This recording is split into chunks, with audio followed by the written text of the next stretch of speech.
também nos ensina a andar no caminho. O caminho não é uma situação, ele é uma pessoa, né? Jesus é o caminho. Eu sou o caminho, então ele é o caminho.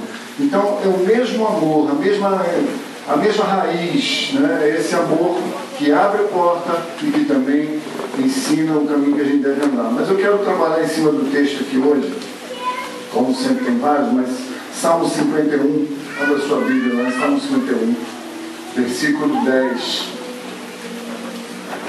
Nós estamos já passando da metade do retiro, né, amados? Amanhã nós vamos fechar a noite com um luau, né? Uma fogueira, nós vamos nos defrontar com o fogo que purifica, o fogo que arrebata, o fogo que transforma, e vamos também poder olhar assim, passado, presente, futuro, tudo isso, não como uma bola de cristal, mas como uma reflexão de tudo que aconteceu. Então, se prepare, porque Deus vai fazer algo lindo.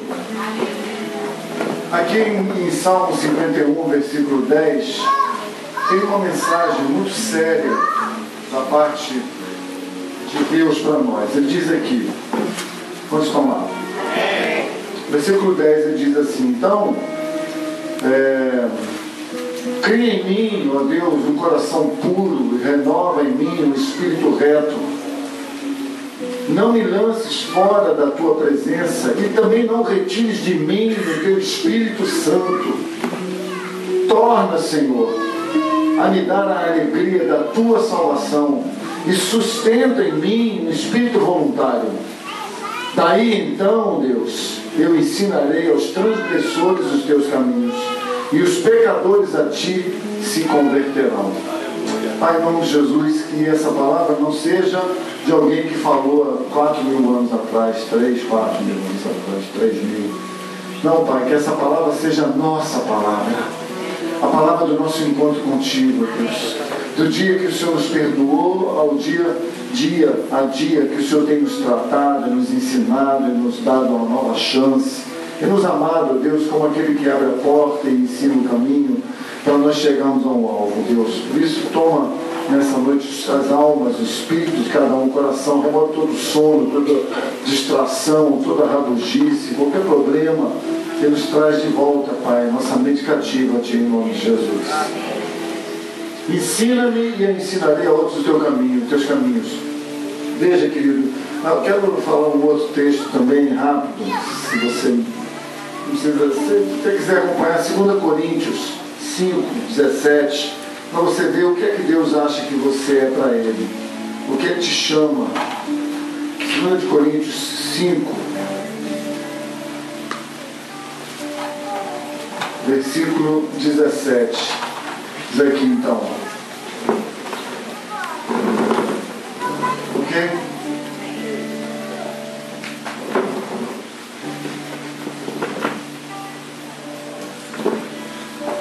Então, assim que se alguém está em Cristo,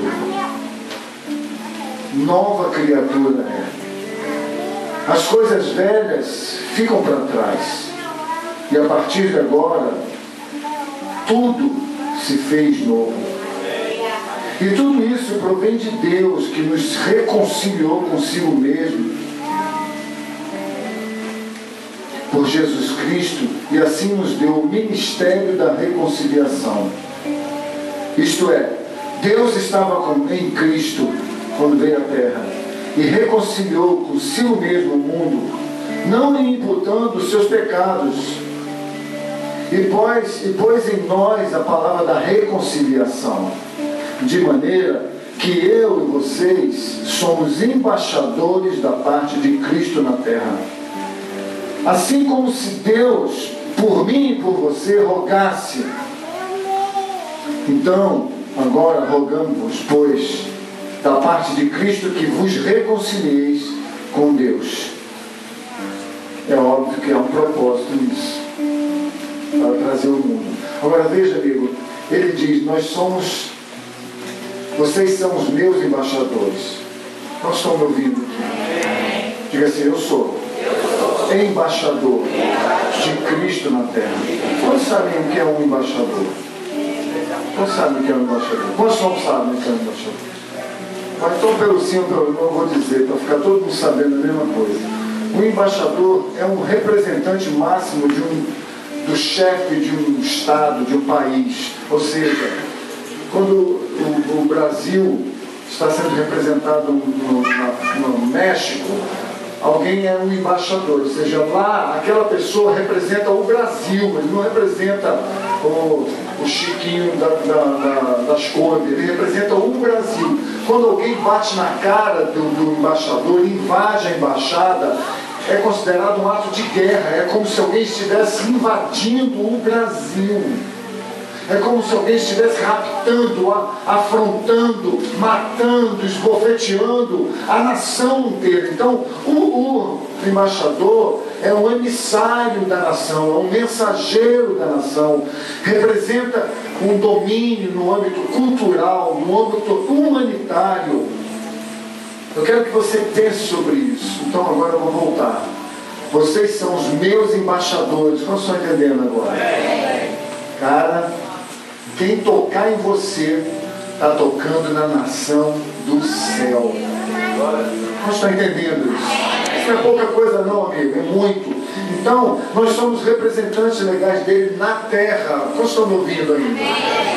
A principal responsabilidade dessa honra não é simplesmente ostentarmos uma camiseta escrito Jesus Cristo é o meu Senhor. Glória a Deus que seja. Mas ele nunca ordenou uma camisa universal.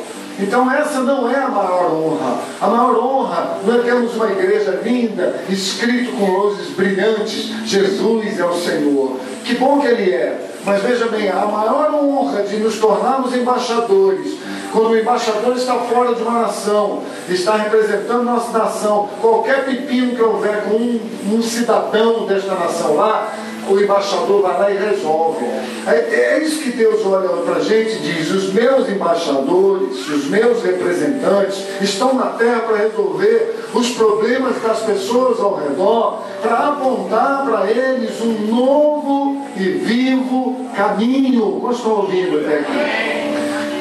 É para isso que nós estamos aqui. Como assim, pastor? Como é que eu posso mostrar a alguém o caminho de Deus? Vamos sair do espiritual para o natural. Porque veja bem, a melhor expressão é como eu me comporto influenciado por esse reino. O embaixador que é colocado numa outra nação, ele não é um cara que não tem nenhum conhecimento do seu país. Ele tem cultura, ele tem preparo, ele tem ética, ele tem etiqueta, ele sabe se comportar, ele sabe a hora de falar, ele sabe o que falar, o que não falar, ele sabe até onde ele pode se comprometer, ele sabe que se ele se comprometer além do que ele deveria, ele põe em risco a visão soberana da sua nação, a maneira com que as pessoas olham para o próprio país dele. Vocês estão olhando para mim agora. Então, a melhor expressão é como eu me comporto quando sou influenciado por esse reino. Eu quero voltar então ao Salmo 51, vamos lá de novo, agora debaixo desse entendimento de que somos embaixadores. Quantos embaixadores temos aqui? Diga para o seu irmão, não adianta achar outra coisa menor, tu é embaixador meu, tá, meu irmão? Quem sou eu, pastor? Eu sou tão pequenininho, eu acabei de me converter. Pois é, Deus forma embaixadores todos os dias, amém, amados? Então, o Salmo 51, agora nós vamos ler ele inteiro. Veja bem, porque na verdade, o que a gente vai ver no Salmo 51, que ele diz aqui de forma linda: crê em mim, Deus, de coração puro, e me ensina, e eu ensinarei os transgressores dos teus caminhos, os pecadores, eles virão a ti, se converterão. É muito lindo, mas veja, na verdade, Davi está clamando no Salmo 51 para que Deus encaminhe a ele nos seus caminhos. Davi estava desesperado. Vamos ler aqui, você vai entender. Ele diz: tem misericórdia de mim, versículo 1 de 51. Tem misericórdia de mim, ó Deus, segundo a tua benignidade. Apaga as minhas transgressões, segundo a multidão das tuas misericórdias. Lava-me completamente da minha iniquidade. Purifica-me dos meus pecados, Senhor. Porque eu conheço as minhas transgressões e o meu pecado está sempre batendo diante de mim, como no espelho.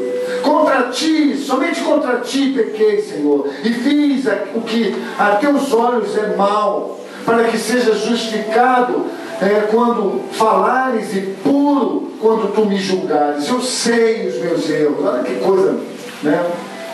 Eis que em iniquidade eu fui formado, e em pecado concebeu minha mãe. Eis que eu sei que o Senhor ama a verdade, no íntimo e no oculto me fazes conhecer a sabedoria.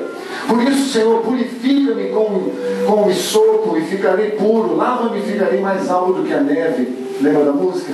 Faze-me ouvir júbilo e alegria, para que se alegrem os ossos que tu quebraste. Esconde a tua face dos meus pecados e apaga todas as minhas iniquidades. Aí agora entra aqui. Cria em mim, ó Deus, um coração puro. Renova em mim um espírito reto. Não me lances fora da tua presença. Não retires de mim o teu Espírito Santo. Deus, torna-me dar a alegria da tua salvação. Sustenta-me com o espírito voluntário. Então, Deus, quando isso acontecer, eu ensinarei aos transgressores os teus caminhos, e os pecadores a ti se converterão. Veja, por que eu li tudo de novo? Eu quero que você entenda. Davi está clamando: Deus, me encaminha nos teus caminhos. Mas por que ele está falando isso? Esse salmo, para quem não conhece, é o salmo imediatamente após o profeta Natan confrontar Davi pelo pecado que ele cometeu de se apropriar de Batseba. Quantos estão me ouvindo? Ele simplesmente manda o rei Urias, que era o marido de Batseba, manda ele para frente de batalha, para morrer, para ficar com a mulher dele. Então ele fez uma coisa muito feia. Aí o Natan confronta ele. Eu já falei isso para vocês, mas eu vou dar uma passão para alguém que estava dormindo, né? Ele fala assim: olha, tem um cara que só tinha uma ovelha, mas ele era rico. O cara tinha um empregado que só tinha uma ovelha, mas esse homem era milionário, ele tinha muitos rebanhos, ele tinha muitas ovelhas, mas o seu empregado só tinha uma. E chega de madrugada um amigo do homem rico, bate na porta dele e pergunta: posso entrar? Pode. O que nós temos para comer? Ah, peraí, eu vou chamar o meu empregado. O que temos para comer? Não tem nada. Ué, mas eu estou ouvindo barulho de ovelha. Pô, é minha única ovelha, é tratada igual meu filho.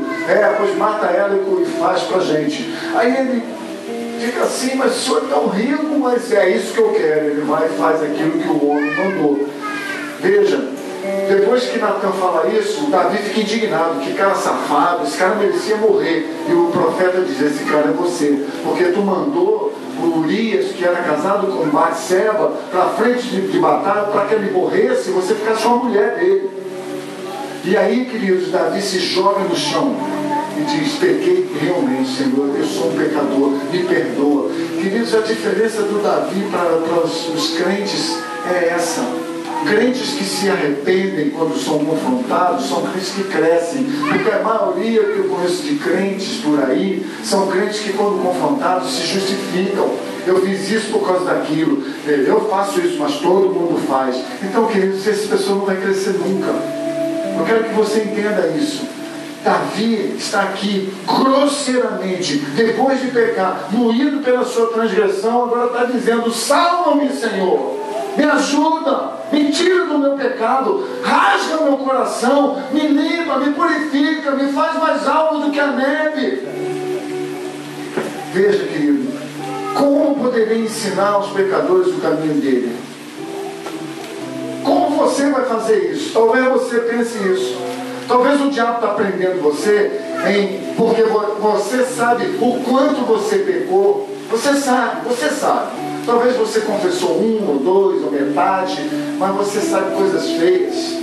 Queridos, eu vou lhe dizer uma coisa: existem muitos homens presos no homossexualismo porque não têm com quem dizer: eu tive uma relação homossexual.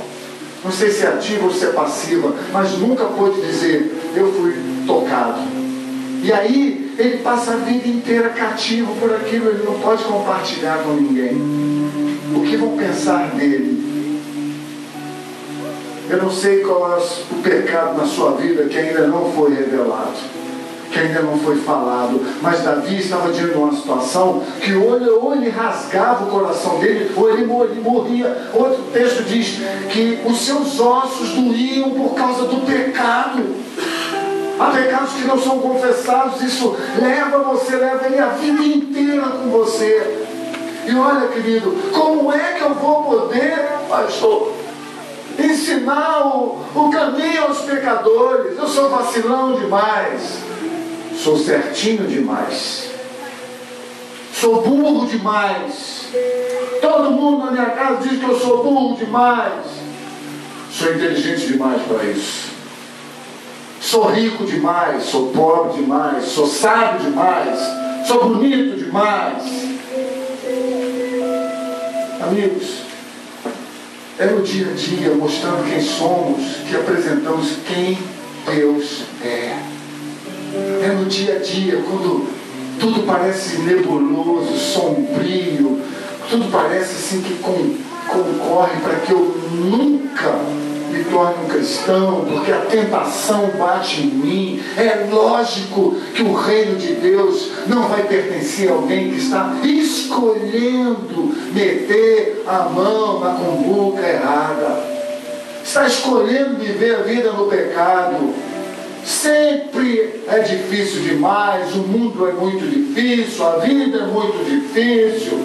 Deixa eu te dizer, companheiros, só pode ter essa saída, só compreendendo esse poder, a gente vai valorizar a posição de representar a Deus. Só isso. Não tem como você ser um embaixador de Cristo, honesto, falar com autoridade, impor as mãos sobre pessoas endemoniadas e o inimigo sair, e você dedicar a glória ao Senhor sem tomar para si. É difícil demais. Você precisa ser livre de si mesmo. Você precisa ser livre dos pecados, da vaidade. É preciso a gente entender isso. Nós estamos representando a Cristo. Veja bem, o embaixador não é o Brasil, ele representa o Brasil. Para os inimigos do Brasil, ele é o Brasil, mas para o Brasil ele é um homem que foi preparado para nos representar. Queridos, nós estamos na terra, somos representantes de Deus, mas nós não somos Deus. E há uma tentação de tomarmos a glória para nós. E quando vamos ao oposto, quando pecamos, quando erramos, tomamos a miséria para nós. Não conseguimos ser embaixador de um Deus assim. Honrar a Cristo é ser exemplo de Cristo. Honrar a Cristo não é não falhar, mas agir como um homem honesto. Veja bem, queridos, quando Davi foi confrontado, ele se jogou no chão e pediu perdão. Ele não disse, mas pô, não era bem assim, o Urias batia na mulher dele, o cara não merecia aquela mulher. Ele não fez isso, querido. Tanto que Deus diz que ele tinha um coração como o dele. Por quê? Porque quando ele foi confrontado, ele caiu em si e ele viu. Então nós não estamos falando de não falhar, nós estamos falando de decidir honrar um Deus que te chama de representante dele. O mundo não quer mais a igreja, porque a igreja não representa Deus. Representamos nossos próprios interesses denominacionais, o poder denominacional, a vaidade denominacional, a tentação de nos tornarmos uma igreja melhor que a do outro. É isso que está matando a igreja. Nós não somos representantes de um Deus soberano. Queremos monopolizar esse Deus. Então, queridos, veja, entenda isso. De onde precisa brotar a motivação para fazer isso, para representar esse Deus? É diante de fatos, de tragédias, do destino, do caminho, na vida de um pecador, como a Luciana acabou de dizer. Não que ela estava em pecado, mas veja, ela veio por um caminho desconhecido, numa estrada longínqua. Não é muito difícil pensar em voltar, não é? Mas Deus sempre vai arranjar alguém para não estar do nosso lado. E eu quero dizer que pode ser você. Pode estar ouvindo? Pode ser você. Deus pode usar uma mula, uma pedra, Deus pode usar uma circunstância qualquer, mas a maneira preferida de Deus é usar os seus embaixadores. As pessoas que levantam suas mãos imperfeitas, que têm coragem de olhar no espelho e dizer: eu vacilei aqui, eu preciso mudar a minha maneira de falar, o meu jeito de pensar, a maneira com que eu encaro o reino de Deus. Não é o reino do Pedro, do João Alto, ou do Altomiro. Eu não tenho reino. Na verdade, eu não tenho nem igreja. A igreja não é minha, amigos. Então não se levante contra mim. Não se levante contra o João Alto. Não se levante contra as autoridades na sua vida. Se levante contra o inferno que quer fazer você cativo, prisioneiro do seu ego, da sua vaidade, do pecado. Em outra passagem aqui também tem Isaías 28. Eu quero ler aqui também.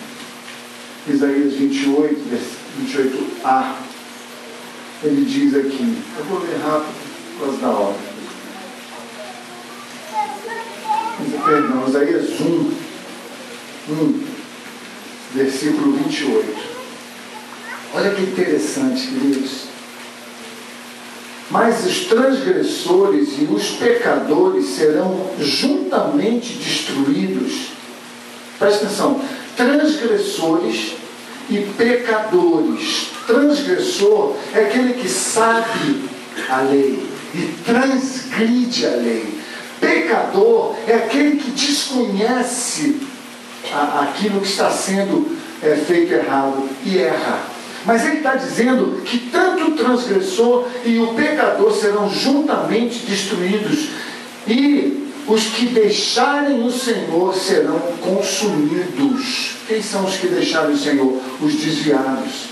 Então, querido, veja bem, mas pastor, onde é que está a motivação nisso aí? Eu estou vendo um jugo pesado. Olha, veja bem, querido, ele está falando no versículo 29, em outra maneira de falar, que serão envergonhados pelos caminhos que escolheram. Olha só, porque vos envergonhareis pelos carvalhos que cobiçastes, e sereis confundidos pelos jardins que escolhestes ter. Ou seja, o que ele está dizendo aqui como motivação é que a gente tenha cuidado, porque nós seremos julgados e aprovados ou desaprovados pelas escolhas que estamos fazendo. Ou seremos aprovados ou seremos desaprovados. Então, o que isso me motiva? Eu preciso discernir definitivamente a porta, o caminho e o alvo. Querido, eu nunca vou chegar no alvo se eu não andar no caminho. A Luciana chegou aqui porque ela tinha um alvo. Mesmo que ela não conhecesse o alvo, a Bíblia diz que em alguns momentos na nossa fé, nós vamos andar como se fosse tateando no escuro, procurando um interruptor num quarto de hotel que você não sabe se a porta é para lá ou para cá, e você acorda de madrugada tentando achar o interruptor da luz. Ele está dizendo que a nossa fé é assim. Em alguns momentos nós não vamos conseguir ver claramente, mas existe uma clareza dentro de mim. Eu tenho uma motivação. Eu não quero andar fora do caminho. Mas por que eu chego no alvo? Porque existe um caminho que me guia para lá. Agora, se o alvo fica lá em Mato Grosso e eu estou aqui no Rio de Janeiro, eu não estou vendo o alvo, mas eu sei que ele existe. Nós estamos prestando atenção. Então, eu só vou chegar no alvo se eu andar no caminho. Porém, eu só vou andar no caminho se eu passar pela porta. Eu não tenho como chegar no alvo se eu não passar pela porta. Eu posso tomar caminhos paralelos, entrar e sair. É como uma casa. Jesus disse que o ladrão vai entrar pela janela. Mas onde que Jesus ele entra? Ele bate na porta. Uma casa é feita de porta, janela e chaminé. Porta, caminho e alvo. Quem entra pela chaminé?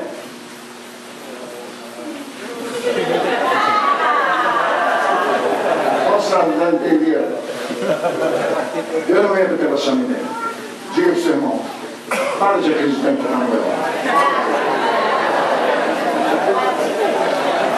Tem gente que acredita em Papai Noel. Deus não entra pela chaminé, Deus entra pela porta.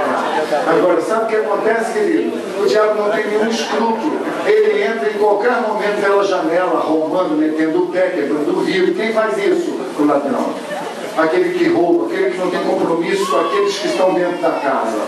Então, amigos, é muito simples. Essa palavra vem nos trazer uma inspiração. Qual é a inspiração? Deus vai julgar os transgressores e os pecadores e os que se desviam do seu caminho.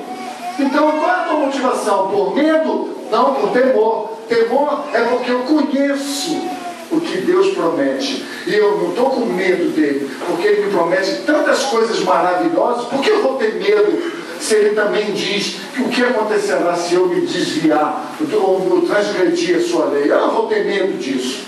Alô? Amém. Eu estou quase dormindo aí.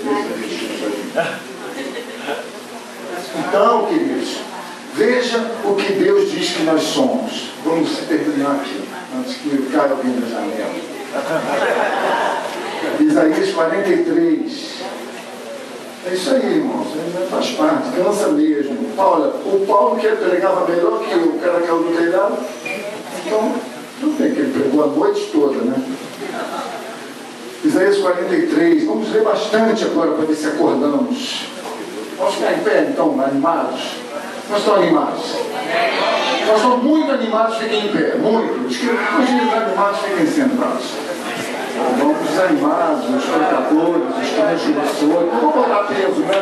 Eu não vou pôr peso. Os transgressores, os pecadores, fiquem sentados, então, tá bom? Não, estou brincando, estou brincando. Os cansados também fiquem sentados.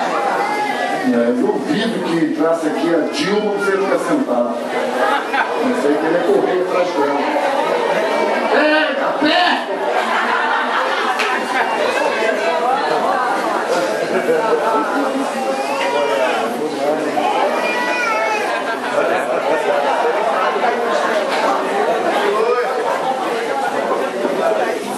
Almoedo, deixa eu te dizer o que aconteceu nessa tarde. Essa tarde nós fomos fazer o evangelismo lá. Nós podíamos sentir o peso da oração de vocês.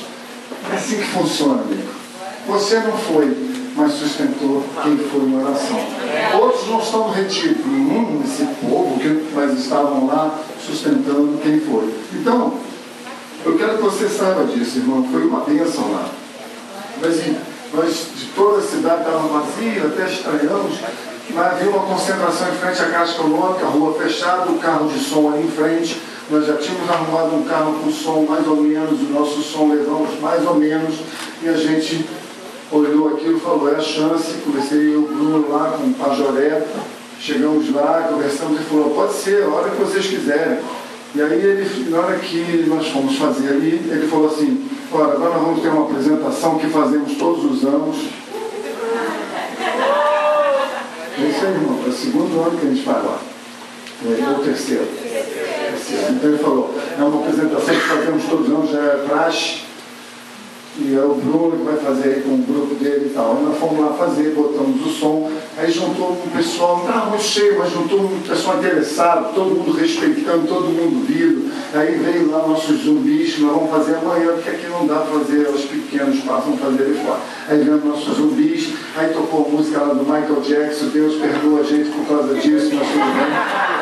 Aí depois a gente entrou, o Bruno entrou fazendo uma ministração rápida, aí entrou a música gospel e todos eles dançaram lindos, foi muito bonito, todo mundo bateu palma, todo mundo elogiou, as pessoas que estavam do lado para cortar o som, as pessoas vinham de longe falando, você vamos lá, está acontecendo uma coisa linda. Eu fiquei imaginando todos nós lá, imagina todos nós correndo em direção à Caixa Econômica assim, tem zumbi na cidade, tem zumbi. Aí a galera ficava, o que é isso? Que chegava lá, estava lá, tem zumbi lá. Aí a criança, eu pensei nisso, né? Como a gente só pensa, sai aperfeiçoando. Então, amigos, vejam, dançaram, as pessoas aplaudindo, viemos embora, mas fica parecendo que é tão pouco. Tão pouco. Não, mas veja, a palavra de Deus não sou eu que eu acho. É a palavra, você falou o que de palavra? Falamos da palavra vivida. A palavra de Deus, amigos, não volta vazia. Se uma pessoa se converter, voltar para casa pensando naquilo, porque veja bem, irmãos, o que eu encontrei de crente desviado ali, olha só essa palavra, irmãos. Um monte de pessoas que talvez nunca entraram pela porta, ou então entraram pela porta e saíram pela janela. um monte de pessoas. Sabe o que vai acontecer? Quarta-feira é o dia da colheita. Quarta-feira de cinzas, tudo.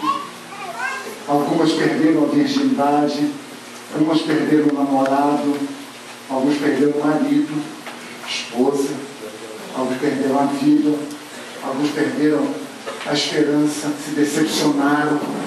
E aí chega a igreja com amor, não com julgamento. Porque esse julgamento não é nosso. Nós representamos um Deus que nos ama. Veja, querido, o que ele diz para a gente fazer, e nós vamos terminar aqui. Isaías 43, esse é o caminho. Ele diz: mas agora, assim diz o Senhor, que te criou, ó Jacó, ó Pedro, diga o seu nome aí, e que te formou, ó Pedro. Não tema, porque fui eu que te remi, que eu te absolvi. Chamei você pelo teu nome, tu és meu, Pedro. Versículo 2: quando você passar pelas águas, eu vou estar com você. Quando pelos rios você passar, eles não te submergerão. Quando você passar pelo fogo, você não vai se queimar, nem a chama arderá em você, Pedro. Porque eu sou o Senhor teu Deus, o Santo de Israel, o teu Salvador. Eu dei o Egito por teu resgate, a Etiópia e Sebá por você. Vamos no 8 agora.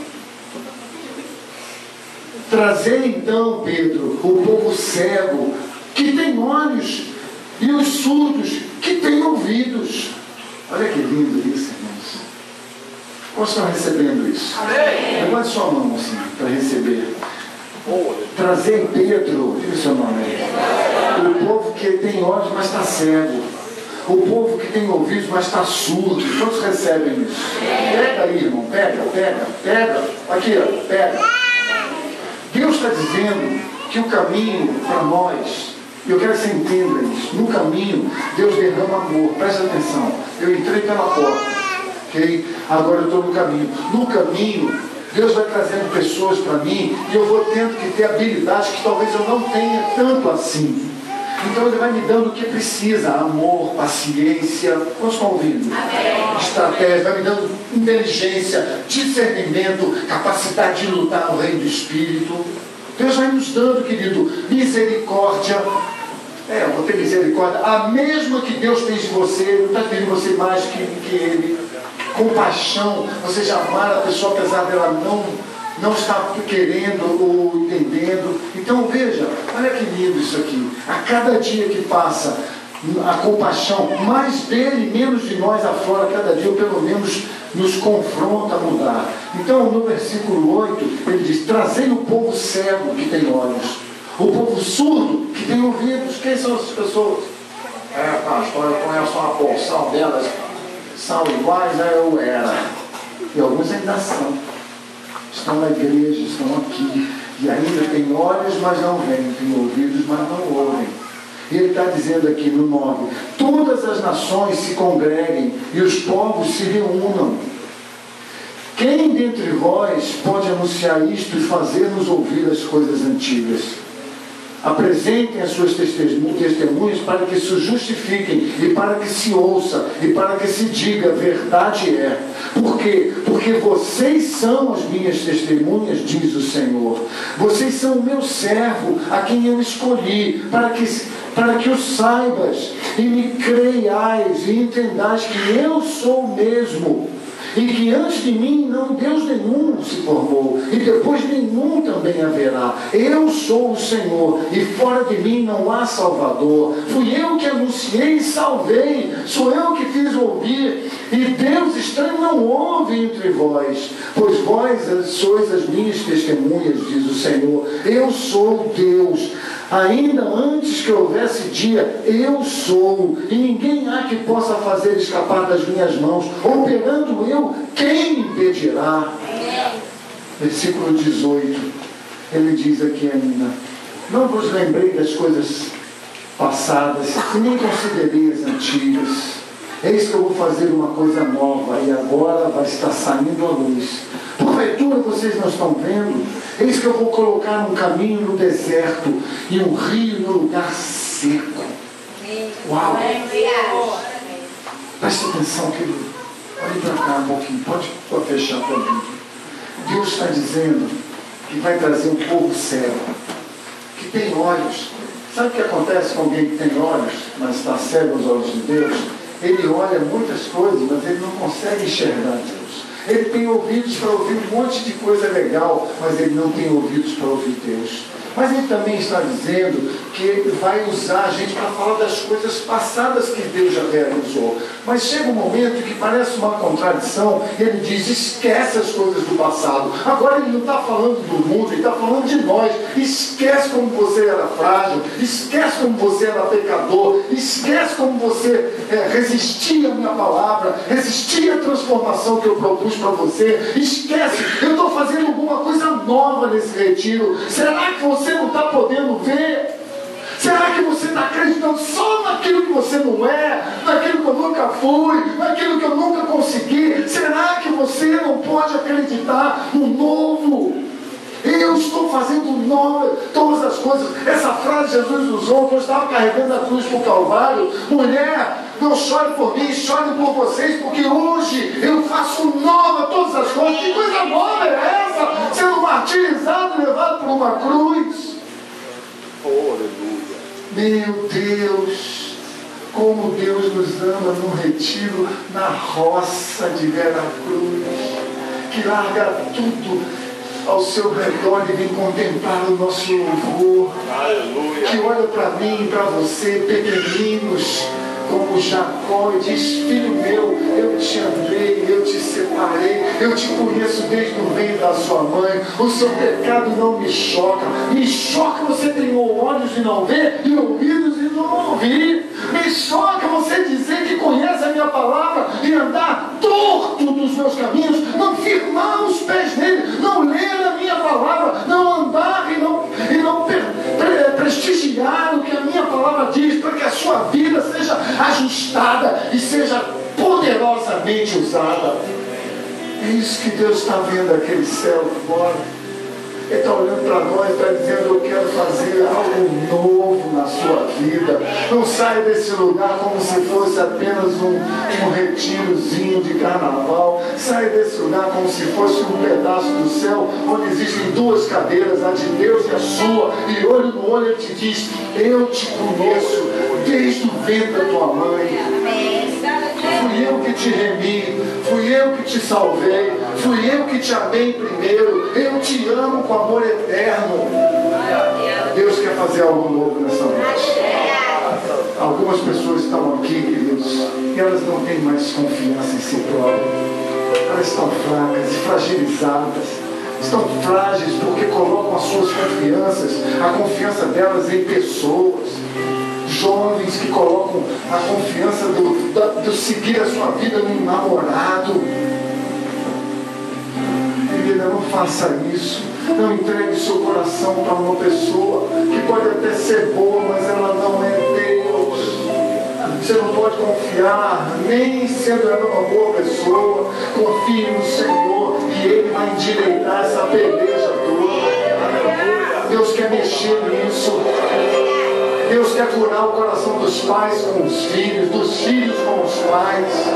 Deus quer apresentar o homem da sua vida, a mulher da sua história. Deus quer te trazer o caráter restaurado de um homem honesto, de uma mulher sincera, de um funcionário exemplar, de um patrão que não nega as suas exigências. Deus quer fazer algo novo, mas Ele precisa que alguém esteja apto a dizer, eis-me aqui, Senhor, eu quero isso, eu quero isso, eu quero isso. É no meio do caminho que Deus vai dando ferramenta aos seus embaixadores para que tenham êxito na sua missão. E a missão de Deus não é abrir igrejas denominacionais. A missão de Deus é se fazer conhecido numa capelinha aqui na roça, onde tem pessoas que não falam nem português direito, mas o poder de Deus está ali e as pessoas conhecem o nome do Senhor. Porque o nome do Senhor não é um nome indecifrável, é um nome simples. Jesus.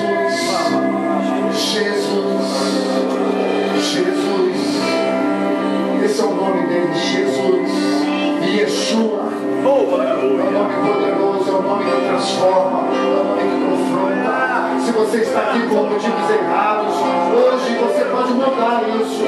Se você está aqui por motivos errados, hoje você pode mudar isso. Se você está aqui e não entrou pela porta, eu quero que a gente abra aqui. Eu vou deixar a porta aberta. Eu quero que quem aqui não tiver convicção de que entrou pela porta, dê a volta e entre aqui. A gente não precisa ficar olhando se vão ser 100 pessoas ou uma, não importa. Porque não é a minha porta, é a porta que se chama Jesus.